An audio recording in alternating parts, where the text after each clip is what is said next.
financial is something that we cannot ignore. You know what I mean? And talks like this creates awareness that we all must know. The biggest asset that the young ones have is time. They may not have money a lot, but they have time.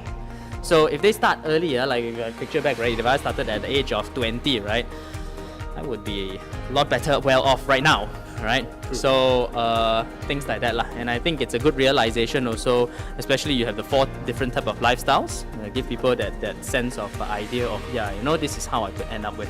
My belief, finance might be a touchy issue to bring up with, especially in the work environment. So this is really fun, interactive. I believe a lot of questions were answered during the session.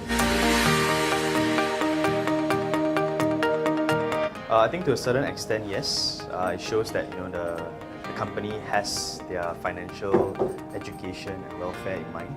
So I think more of such talks will be beneficial for them. Yes, I think this will be a very different approach to what normal talks that I've actually heard or seen out there.